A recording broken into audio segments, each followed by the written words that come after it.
kulan wanaagsan idil ahaantiin baddaawadayaal meel kastoo aad naga daawanaysaan sanad guuro wacan oo wanaagsan meel kastoo aad ku sugan tihiin munaasabada 23 guurada ka soo wareegtay markii ay jamhuuriyadda Soomaaliland madax banaanideeda kala soo noqotay dalkaasi Soomaaliya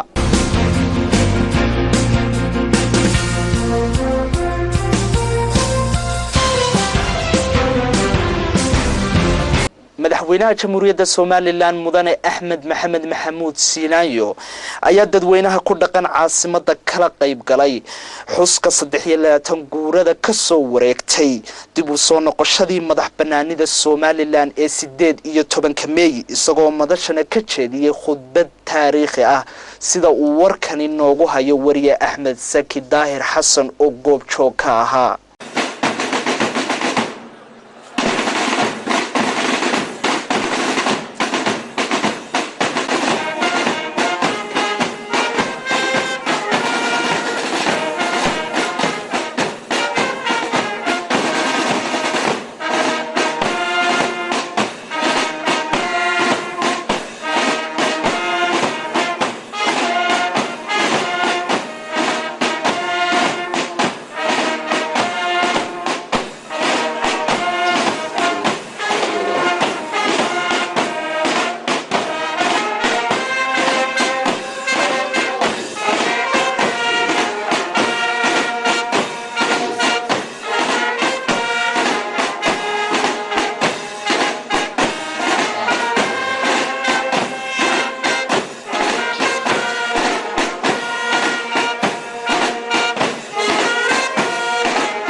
iyadoo guud ahaan dalka gudihiisa iyo dibadiisa looga dabaaldegay sanad guurada 23 ee ka soo wareegtay markii qaranka Soomaaliland uu dib ula soo noqday madax banaanidiisa sanadku markuu 1991 18 May madaxweynaha jamhuuriyadda Soomaaliland mudane Axmed Maxamed Maxamuud Siilaanyo ayaa kumanaan qof oo kamid ah kuwa ku dhaqan caasimada Hargeysa kala qayb galay xafladaasi lagu xusay sanad guuradaasi kaasi oo khudbad qiimo badan ka jeediyay sanad guuradaas oo lagu qabtay xarunta qasriga madaxtooyada ee Soomaaliland horteeda ayaa waxa maray dhammaanba ciidamada qalabka sida ee Soomaaliland hay'adaha iyo wasaaradaha dawliga ururada iyo iskaashatooyinka kala duwan ardayda qaybahooda kala gadisan bahda ciyaaraha iyo waliba guud ahaan shacabka Soomaaliland qaybahooda kala duwan munaasabadaasi lagu xusay madax banaanida jamhuuriyadda Soomaaliland markii ay la soo noqotay ayaa waxa kala qayb galay wadamada Itoobiya Soomaaliya Kenya iyo waliba wufuud caalami oo lagu soo casumay munaasabadaasi maayirka caasimada Hargeysa oo ugu horreyn ka hadlay xafladaasi ayaa ku dheeraaday qiimaha ay maalintani leedahay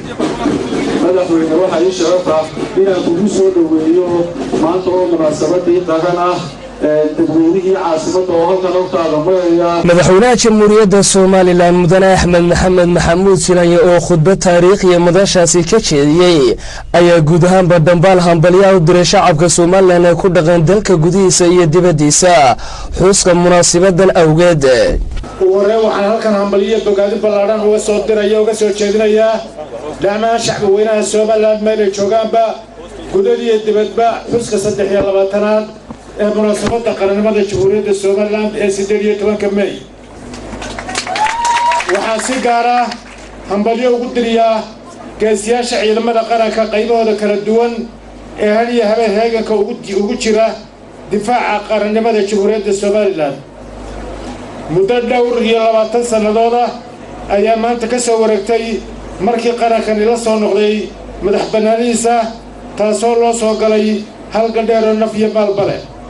halgankaasi ma aha mid wali dhammaaday balse waa mid soconaya ilaa inta aynu ka xaqiijinayno hadafka iyo himilada dhabta ah ee aynu leenahay kaasoo aynu higsanayno inaynu helno aqoonsi buuxa aynu kala mid noqonno qaramada madax bannaan ee qoraxda dunida uga soo baxdo. geesta kale madaxweynaha jamhuuriyadda Soomaaliland Mudane Axmed Maxamed Maxamuud Silaanya waxa uu ku dheeraaday marxaladii kala duwanaa ee jamhuuriyadda Soomaaliland soo martay iyo waliba sida ay maalintani ku timi. Xurriyadda aynu naacawdeeda ku nafaxasanay maaha mid ku timid hawl yari iyo hadiyad toonna hase ahaatee kumanaan qof ayaa naftooda ku waayay burbur barakac iyo hanti badan ayaa ku baabaaday sidii dib loogu yagleeli lahaa qaran xora oo qolqolkiisa laga qodax tiray dulmi dictatornimo iyo awood dowladnimo oo loo isugu adeegsaday. waxaalaanaheedna waynu uga baryaynaa inuu naxariistii janno ka waraabiyo dhammaan dadkii ku geeriyooday halgankii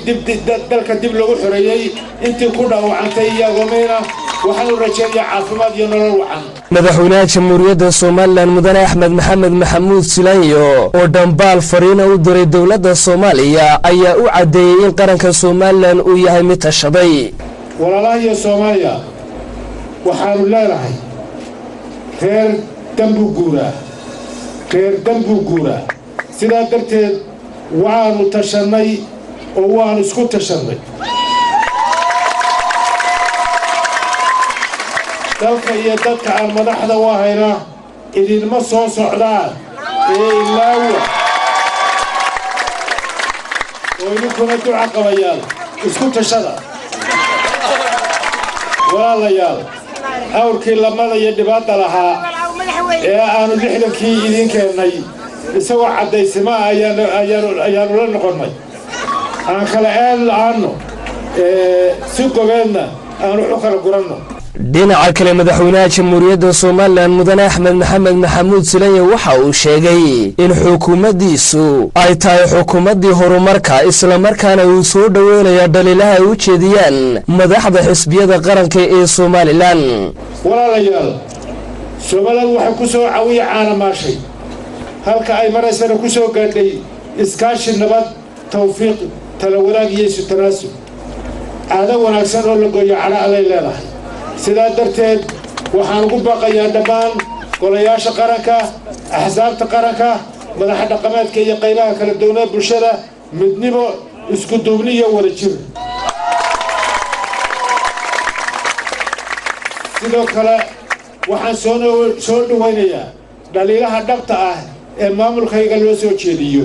waxaa iga go'aana inaan gufayo godollo kasta. gabagabadii madaxweynaha jamhuuriyadda Soomaaliland ayaa shacabka Soomaaliland ay ku dhaqan dalka gudihiisa iyo dibaddiisa ku dhiirigeliyay in dalkooda ay meel uga soo wada jeestaan isla markaana ay ku dadaalaan horumarkiisa. munaasabadan lagu xusay madax bannaanida jamhuuriyadda Soomaaliland oo ahayd mid aan loo kala hadhin guud ahaanba xukuumadda iyo shacabka Soomaaliland oo ay ka mideysnaayeen maalintan iyo qiimaha ay leedahay iyo sida ay ku timi ayaa sanadkan ahayd mid si weyn loo soo agaasimay. waxaana madaxweynaha Soomaaliland qayb galay munaasabadaasi marwadiisa Marwe Amne Sheekh Maxamed Shirde saddexda gole qaran ee Soomaaliland madaxda xisbiyada qaranka. madaxweynaha jamhuuriyadda Soomaaliland waxa uu salaan sharaf ka qaatay cutubyo ka tirsan ciidamada qalabka sida ee Soomaaliland.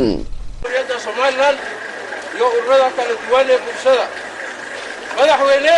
iyo golowina ciidanka soo dhaqaajiyo.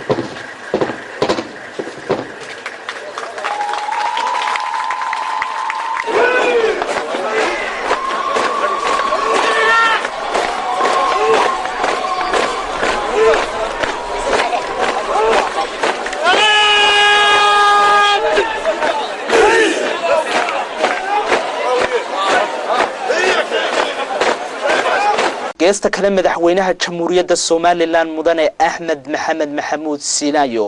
ayaa habeenkii xalay ahaa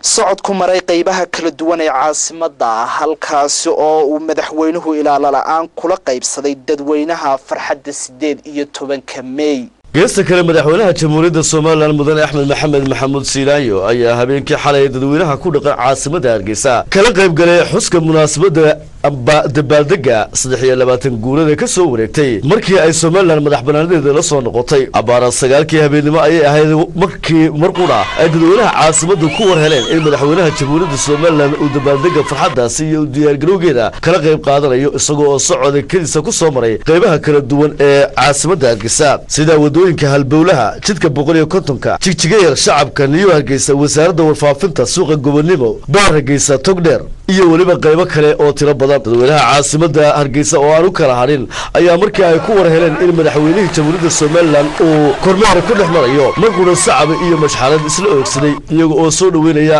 kuna bogaadinaya sida uu madaxweynuhu fariinta salka ballaaran u gudbinaya ee ku saabsan nabadgelyada iyo horumarka dalka jamhuuriyadda Soomaaliland ka hana qaaday taasi oo fariin u ahayd guud ahaanba bulshada caalamka nabadgelyada iyo horumarka Soomaaliland ka jira madaxweynaha jamhuuriyadda Soomaaliland socdaalkaasi kadib waxa telefishinka qaranka oo uu la hadlay oo uu sheegay sida uu ugu faraxsan yahay inuu dadkiisa nabadgelyo ku dhex marayo isla markaasina uu duruufooda iyo waayahooda u kuurgelayo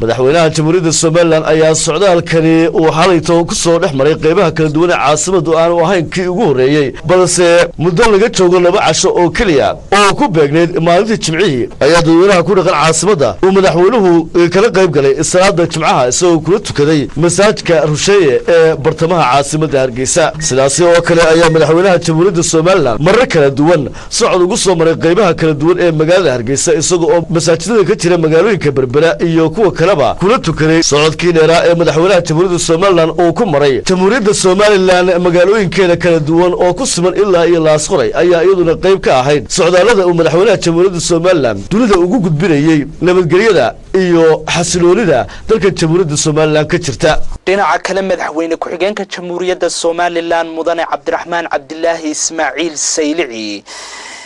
ayaa munaasabada xuska maalinta qarannimada Soomaaliland ee 18 May kala qayb galay dadweynaha ku dhaqan gobolka Awdal gaar ahaan magaalada madaxdiisa Boorama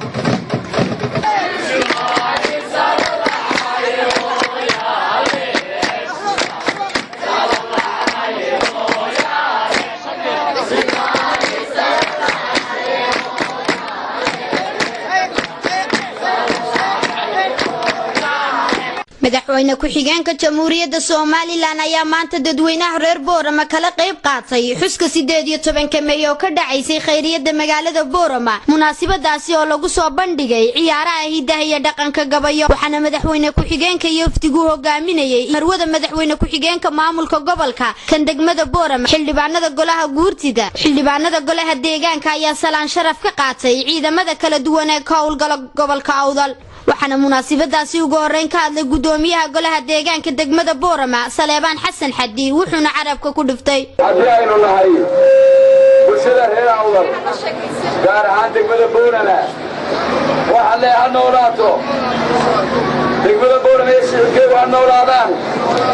waxaan aad uga mahadnaqayaa sida wanaagsan ee isku soo abaabuseen waxa kale iyaduna halkaasi ka hadashay Marwaybe Maxamed oo ku hadlaysay magaca ururka haweenka gobolka Awdal وعليكم كل عام وانتم بخير maanta waa ciid wanaagsan waa maalinta aan kala soo noqono waa maalinta calanka waxaan leeyahay Soomaaliland socdaasha Soomaaliland dusheeda ka socotaa soo noqono meeshiisa wanaagsan sidoo kale waxa isaguna halkaasi ka hadlay wasiirka xanaanada xoolaha Dr. Cabdi Ow Daahir wuxuuna yiri maanta dadkii waxay muujiyeen shacabweynaha reer Boorama farxad iyo dabaaldeg aad u ballaaran ilaa shalayto markii aan soo galay ilaa saacada shacabweynaha dabaaldegaas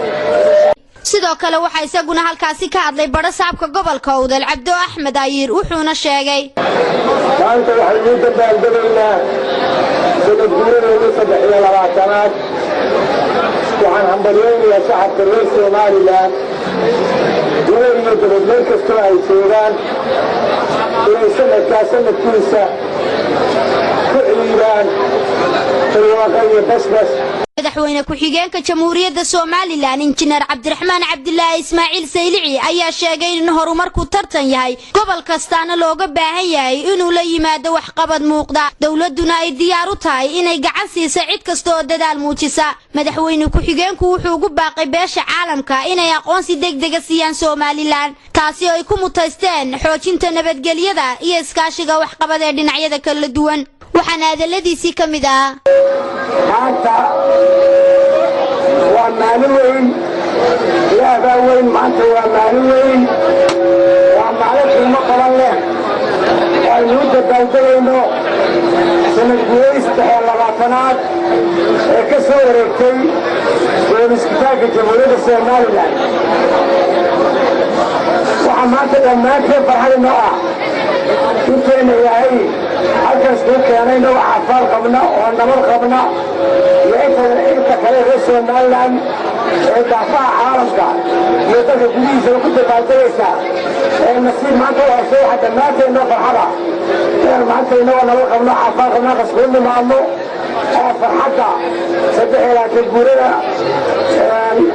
ورستان جبريل السماء كسر وقيدنا يا دماغي فحينا وحنا نجينا على سطحنا اليوم وحنا حاطين يا مدحنا إنه خاصة لنا جبريلنا وحنا عارضة إن قدينا السماء كان لنا قرين إن قدينا السماء كان لنا قرين عارضة تصبح إلى ما يقرن فيها ونعبنا waxa kale dawlad tusiye ka muujiyay xuska 18 May wasaaradda waxbarashada wasaaradda caafimaadka maaliyadda wasaaradda diinta iyo awqaafta bangiga shirkadda adeegyada biyaha ee Shaaba oo iyadu kaalin muuqata ka qaadatay xuska 18 May shirkadda adeegyada bulshada ee Shaaba waxaan maanta ka qayb qaadanaynaa xuska 18 May 18 May waan ku faraxsanahay waxa iyaguna dawlad tus socda ku maray ardayda dugsiyada magaalada Boorama danka kale madaxweyne ku-xigeenka jamhuuriyadda Soomaaliland mudane Cabdiraxmaan Cabdilaahi Ismaaciil Saylici waxa uu booqasho ku tagay isbitaalka Al-Hayaad ee gudaha magaalada Boorama wuxuuna soo booqday bukaanada jiifay isbitaalka Al-Hayaad oo uu mid ugu soo duceeyay inuu Ilaahay caafiyo wuxuuna warbixin kooban ka dhageystay shaqaalaha isbitaalka Al-Hayaad kadib madaxweyne ku-xigeenku waxa uu ku soo maray wadooyinka magaalada Boorama isagoo kala qayb qaadanayay farxadda 18 May bulshada gobolka Awdal isla markaasina qof u gacan qaaday waxa kale oo xusid mudan in madaxweyne ku-xigeenka jamhuuriyadda Soomaaliland uu noqdo madaxweyne ku-xigeenkii u horeeyay ee socod ku mara magaalada Boorama waxa kale oo isaguna halkaasi ka hadlay wasiir ku-xigeenkii hore wasaaradda waxbarashada Cali Xaamud Jibriil waxa uu yiri aad iyo aad baan maanta ku faraxsanahay waa markii ugu horeysay ee uu madaxweyne ku-xigeenka jamhuuriyadda Soomaaliland oo dhaxlugay magaalada Boorama waa markii ugu horeysay magaalada Boorama ee 6 iyo barkii subaxnimo dabaaldeg noocaas ka dhaco abid amran caafi TV-ga qaranka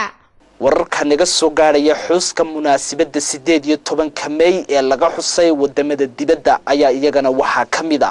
jaaliyadda Soomaaliland ee ku dhaqan magaalada Minneapolis ayaa soo dhaweyn meeqaamkeedu sareeyo oo nooceedu ku cusub yahay dalka Mareykanka waxa ay ku qaabileen waftigii ku sugnaa dalkaasi ee safarka shaqo u joogay waxaana waftiga u sii diyaareen hab maamuus meeqaamkiisu sareeyo iyadoo dadweyne ka badan 100 qof ay garoonka diyaaradaha ee magaaladaasi kaga hortageen waftiga ka soo kictimay dalka Soomaaliland ee uu hogaaminayay wasiirka wasaaradda madaxtooyada xubnaha waftiga ayaa dadweynihii soo dhaweeyay waxa ay kula hadleen qolalka VIP-da ee garoonkaasi oo ay sii diyaariyeen jaaliyadda Soomaaliland waxayna uga mahadnaqeen soo dhaweynta ay u sameeyeen iyo waliba hab maamuuska meeqaamkiisu sareeyo ee ay ku qaabileen xubnihii waftiga warmaasi ka hadlayana waxa hadaladoodii kamid ahaa runtii waan idin ka mahad celinaa soo dhaweynta qiimaha badan haday reer Minnesota reer Chicago iyo intiina kale u timiba waan aad iyo aad baan idin ka mahad celinaa soo dhaweyntiina waa maalin weyn runtii maanta aanu idin ku soo booqanay aan doonayna insha Allah in kala qayb qaadano xafladda iyo waxa weeye qiimaha ay leedahay maalintii la soo noqoshada qaranimada Soomaaliland 18 May aad iyo aad baan runtii idinkana dareenkiina fiican wadaniyada ku dhaahantay walaalnimada ku dhaahantay ugu soo dhaweyseen idinku mahad celinaa insha بسم الله الرحمن الرحيم سيدا وزيرك الشيغي فرحات بين نوتاي inaanu idinkala soo qayb kalo sanadkooda 3 May qaranimada Soomaaliland dib u la soo noqonay sharaf bay noo tahay aanu idinkala soo qayb karo waa waxaanu idinka filanay gabagabadii waxaa waftiga loo galbiyey hoteeladii loo soo diyaariyey iyagoo sidoo kalena ka qayb gali doona munaasabad weyn oo lagu qabanayo magaalada Minneapolis. halkaad warkaasi kala socotaan waa telefishanka qaranka jamhuuriyadda Somaliland stuudiyiisa dhexe ee magaalada Hargeysa. dhanka kale wasiirka wasaaradda arrimaha gudaha mudane Cali Maxamed Waran Cadde iyo taliyaha ciidanka booliska Somaliland Cabdullaahi Fadal Iimaan agaasimaha guud ee wasaaradda maaliyadda iyo Hodan Axmed Cabdullaahi oo kamid ah mas'uuliyiinta xisbiga kulmiye ayaa hambalyo u diray shacbiga Somaliland munaasabada xuska 18 May awgeed. wasiirka wasaaradda arrimaha gudaha iyo taliyaha ciidanka booliska oo ka hadlayay TV-ga qaranka ayaa sheegay inay munaasabadii si nabadgelyo ah ku dhamaatay waxaana hambalyo u diray shacbiga Somaliland ciidanka nabadgelyada iyo mas'uuliyiinta qaranka. waxaan halkan runtii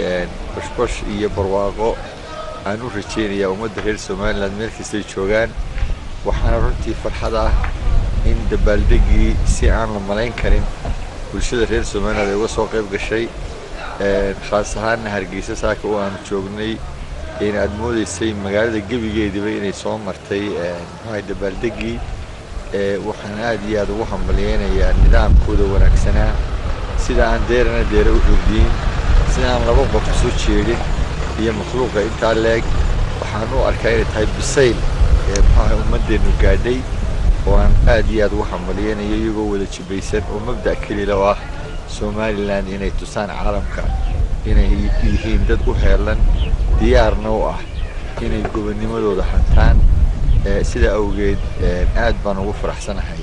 sida nabadgelyada ah ee aan qofna qof sidaa u eegin ee inoogu dhamaatay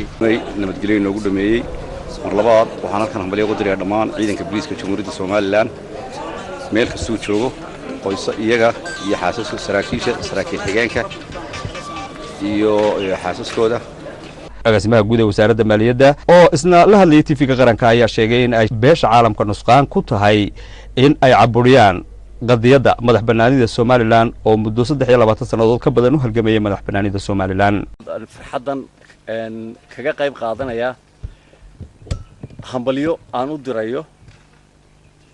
dhammaan shacabka Somaliland ee wadaniinta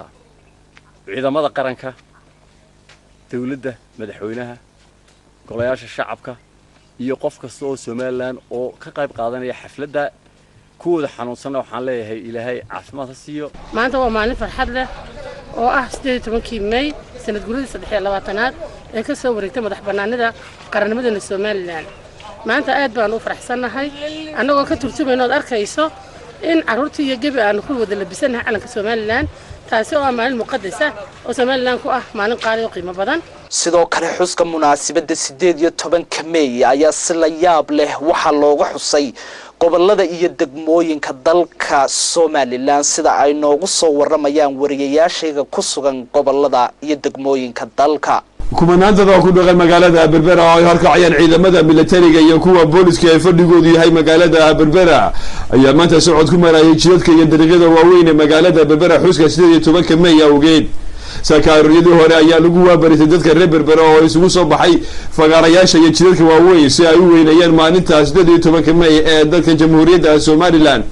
taasi oo ku beegan 23 guuradii ka soo wareegtay 1991 markii magaalada Burco laga dhawaaqay goonistaagga xorriyadda iyo madax banaanida dalka jamhuuriyadda Somaliland.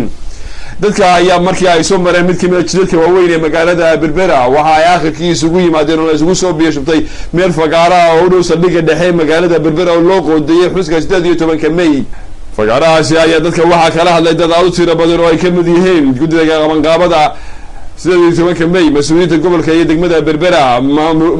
maamulka dekedda Berbera odayaal waxgarad aqoon-yahano iyo xubnaha ka socday golaha wasiirada kuwaasi oo dhamaantoodba ka waramay xuska 18 May iyo qiimaha ugu fadhiyo dadka ee dalka jamhuuriyadda Somaliland iyo in xorriyadu tahay mid dhiig fara badan loo daaday isla markaasina loo baahan yahay dadka reer Somaliland inay fahmaan isla markaasina ay ku faraadeeyaan qadiyadda iyo xorriyadda dalkooda hooyo. amaan cidda kale ragala soo qayb qaadatay ama nala abaabushay sidii aan u qaban lahayn xafladan waanu mahadnaqayaa intaa kadib waxaan leeyahay maalinta maanta waa maalin farxad leh horta waxaanu dabaaldegaynaa waanu banaanbaxaynaa waanu dhoola tusanaynaa in shacbigeena Somaliland uu yahay shacbi xora waxaan leeyahay hambalyo sanadkiisa saacadda ilaa kor iyo barwaaqo ictiraafka lagu gaarsiiyo ugana mahad noqon runtii ciidamada oo kaalin mugle ka qaatay oo aad moodo in sanadihii dhaweyto aanan ay dhicin in ciidamo halkan soo maraan hortiina amba dabaaldeg cayn kale oo 18 ay maraan darteed waxaan rabaa inaan halkan uga hambalyeeyo bulshada reer Somaliland halkan ka hambalyeeyo Somaliland oo dhan meelay joogaanba gudaha iyo dibadda oo ku hambalyeeyo munaasabadan taariikhdeena qaaliga ku ah waxaynu aad u muujinnay oo qoraxda u taagannahay dareenkaasi uu yahay dareen shacab weyne oo siduu shacabku taladiisa u goostay ilaa maanta uu ku taagan yahay ilaalinteeda munaasabadan oo ahayd mid si heersaraa loo soo agaasimay isla markaasina aan loo kala hayn shicib iyo dowlad toona ayaa hay-adaha alaamaha dowladda sida weyn uga dhex muuqday ama doorka la yaab kale ka ciyaaray waxaa ka mid ahaa dowladda hoose magaalada berbera dekeda maxjarada xoolaha iyo weliba xamaha kaydka shidaalka ee magaalada berbera warshada leyrka ee magaalada wakaalada biyaha waxbarashada caafimaadka iyo weliba hay-ado kale oo tiro badan oo ka mid ah hay-adaha alaamaha dowladda oo ka mid tahay wasaaradda maaliyadda ama kastamisku waxaa kaloo iyana aan la ilaawi karin isla markaasina munaasabadaasi wacdar ka muujiyey hay-adaha sharikadaha madaxa bannaan dhinaca ganacsiga sida sharikadaha Omar Indhadero Group iyo weliba maxjarada kuwaasi oo dhammaantoodba iyaguna muujinaya shucuur wadaninimo dadweynaha reer Berbera ayaa iyaguna waxay kaga qayb qaadanayeen munaasabada 18 waxyaabo kala duwan oo ay ka mid tahay arrimaha dhaqanka iyadoo ay jiraan xoolo loo soo labisay calanka Soomaaliland oo isugu jira geel iyo weliba xoolaha ay adhigu ay ka mid yihiin gaadiid tiro badan oo ay ka mid yihiin koontaynaro lagu soo labisay calanka Somaliland iyo waliba waxyaabo kale oo ay ka mid yihiin rashka oo la qarxinayo tan iyo habeenkii xalata oo ka mid ahaa waxyaabaha lagu dabaaldegay 18 May baabuurta ay saaran yihiin samicadaha ka baxayaan sawaxanka heesaha wadaniga ayaa magaalada dhex qaadaya dhowrkii maalmood oo ugu dambeysay dadkana waxa ka muuqatay shucuur wadaninimo sidoo kale degmooyin kale gobolka ku hareeraysan sida degmada Abulaxaar Laas Ciidle xuska 23 guurada ka soo wareegtay 18 May oo ah maalintii uu dalkan Jamhuuriyadda Somaliland oo xornimadiisa kala soo noqday dalkii la isku oran jiray Soomaaliya ayaa si weyn looga xusay maanta magaalada Caynaba ee xarunta gobolka Saraar boqolaal ka mid ah shacabka ku dhaqan magaalada Caynaba ayaa waagi markuu bariyay u dhaqaaqay dabaaldegyo iyo damaashaadyo waaweyn kuwaas oo ay ku taageerayaan isla markaasina ay ugu dabaaldegayaan maalinta qaaliga ah ee ku xardhan qulubta shacabka Jamhuuriyadda Somaliland dadweynaha nololaya calanka Jamhuuriyadda Somaliland iyo boodhar kala duwan oo xardhay yihiin halkudhigyo ay ku taageerayaan qiimaha ay maalintani leedahay ayaa waxay socod luga ku soo mareen jidka laamiga ee dhexmara bartamaha magaalada Caynaba waxaana qaybaha kala duwan ee bulshada ee maanta banaanbaxa sida weyn uga qayb qaadanayay wacdaro la yaab leh halkaasi ku soo bandhigay dugsiga hoose dhexe ayaan leh ururada SWCDO ee hoostaga dalada nagaad iyadoo sidoo kalena ay halkaasi wacdaro aan la inkiri karin ay ku soo bandhigeen ururka haweenka qaranka Now ee gobolka Saraar iyadoo sidoo kalena ay jireen ururo iyo xubno kale oo kala duwan kuwaasi oo munaasabadaasi ku soo bandhigay awr iyo xoolo kale oo ku libisan calanka Jamhuuriyadda Somaliland ciidamada kala duwan ee qalabka sida ka howlgala gobolka Saraar ayaa iyaguna gaadka ciyaar qurux badan waxay ku soo mareen jidka laamiga ee dhexmara bartamaha magaalada Caynaba iyagoo salaan sharafna ay halkaasi kaga qaateen mas'uuliyiinta kala duwan ee gobolka iyo kuwa degmada ee munaasabadan ka soo qayb galay ugu dambeyntii ayaa dadweynahani waxay isugu soo biyashubteen goob si bilicsan loo qurxiyay oo loo aasteeyay in munaasabadani ka qabsanto waxaana dadweynaha munaasabadan kala soo qayb galay wasiirada wasaaradaha ciyaaraha wasiir ku-xigeenka warfaafinta wasiir ku-xigeenka gaashaandhig xildhibaano ka tirsan golaha wakiilada iyo mas'uuliyiin kale waxaana ugu horreynba munaasabadaasi ka hadlay maayirka magaalada Caynaba Axmed Qani Cabdi Yuusuf iyo barsaab ku-xigeenka gobolka Saraar Ibraahim Jaamac Maxamed oo ku dheeraaday muhiimadda ay maalintani leedahay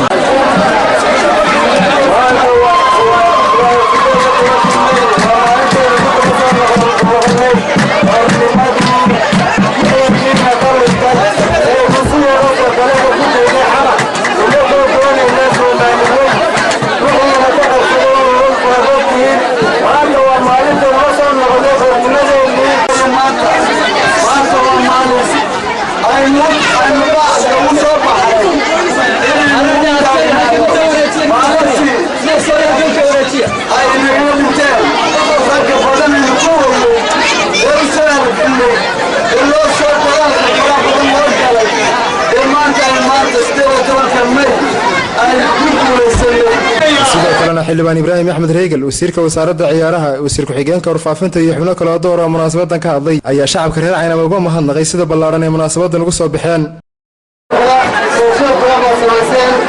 waxay ka muuqda inaad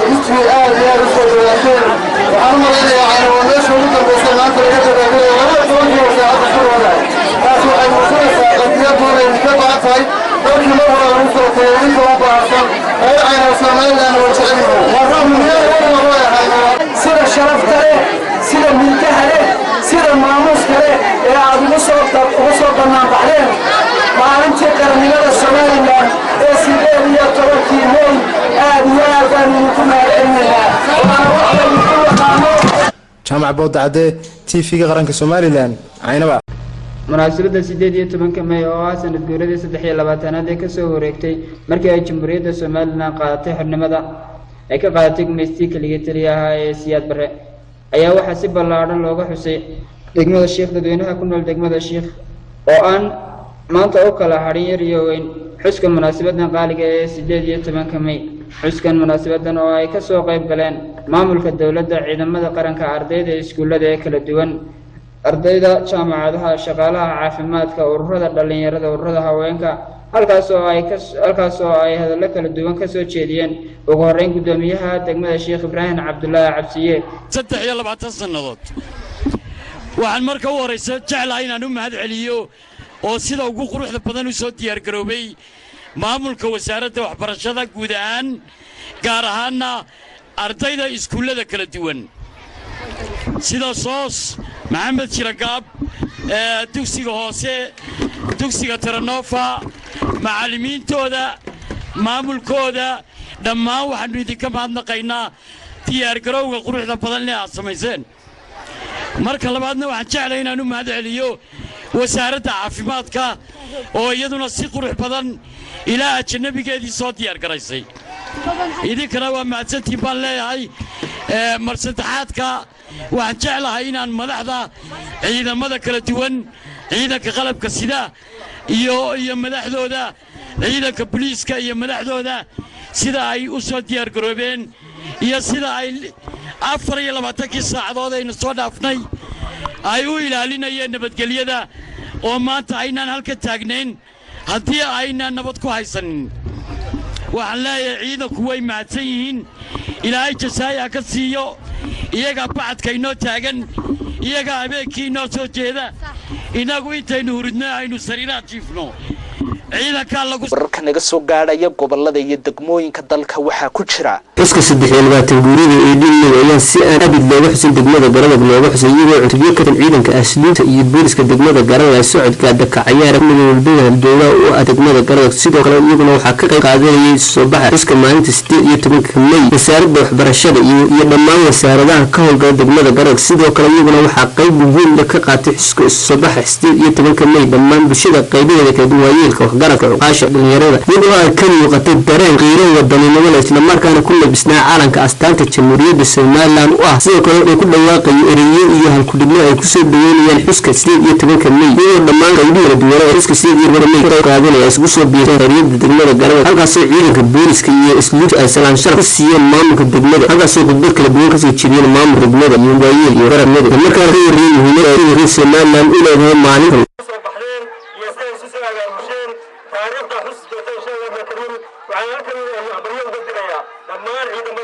dhammaan ciidamada qaranka meelay joogaanba madaxweynaha jamhuuriyadda Somaliland labada gobol qaran iyo gaar ahaan ciidanka asluunta meelay joogaan macnaha Somaliland ee 23 jirsaday ayaa mahadda koowaad leh mahadda labaad waxa leh madaxweynaha jamhuuriyadda Somaliland Ahmed Maxamed Maxamuud Silaayo oo ahaa gudoomiyaha FLM iminkana madaxweynaha jamhuuriyadda Somaliland isla mahad baan u naqayaa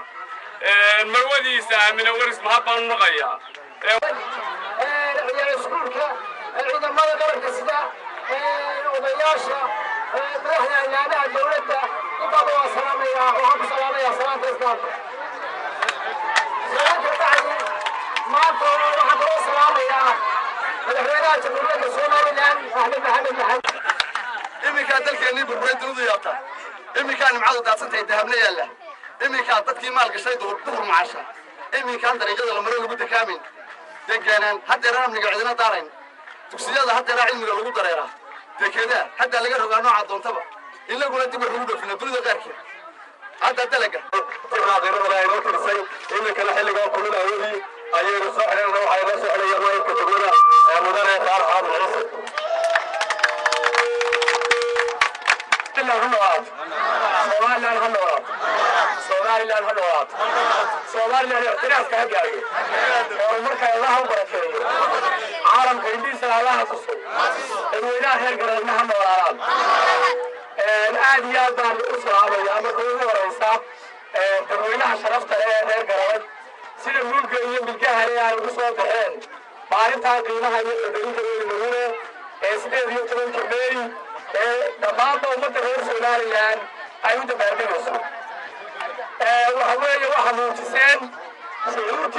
إلا يساك الدح قادم قورية كحلي عدبانياش دقمة قرار واسسو بحي قبل لعنا اللي قحسي دين مية كدعا دقمة قرار أبي ومدر سيارة تيفي قانك دقمة wararka kale daawadayaal idii hayno waxa kamida iyadoo dalkoo dhan laga xusay xuska la soo noqoshada madax banaanida dalkan Soomaaliland ee 23 jirsatay ayaa sidaasi salamida ay u xuseen ardayda dhigata jaamacadda Addis Ababa ugu horeyn xafladan lagu xusayay qarannimada Soomaaliland ayaa waxa ka hadlay gudoomiyaha gudida mihnadleyda caafimaadka Soomaaliland Ahmed Xaasho Oday waxaana uu tilmaamay ahmiyadda ay maalintani leedahay iyo dhibtii loo soo maray iyo sida loogu baahan yahay in loo weyneeyo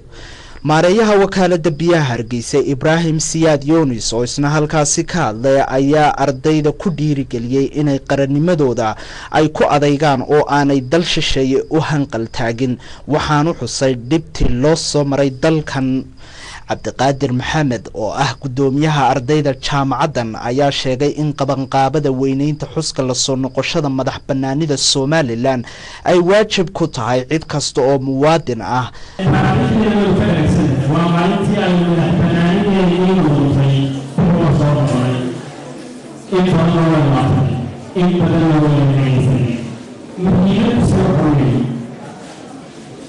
إلهي سبحانه وتعالى ربه ونعمه qaar kamida ardayda ayaa halkaasi ku soo bandhigay gabayo tilmaamaya xuska 23 guurada la soo noqoshada madax banaanida Soomaaliland iyo dhibtii loo soo maray daawadayaal intaasna waxaan ku soo gabagabeynaa wixii aan war dalka gudihiisa iyo dibadiisaba aanu idin ka haynay idil ahaantiinba meel kasto aad ku sugantihiin waxaanu idin leenahay sanad guuro wacan oo wanaagsan munaasabada 23 guurada ka soo wareegtay markii jamhuuriyadda Soomaaliland ay ku dhawaaqday madax banaanideeda warkan war lamida intaan iskugu iman doono aniga iyo bahdii igala qayb qaadatay soo diyaarinta warka sawirida warka iyo habaynta warkuba waxaan idin ku dhaafaynaa السلام عليكم ورحمة الله وبركاته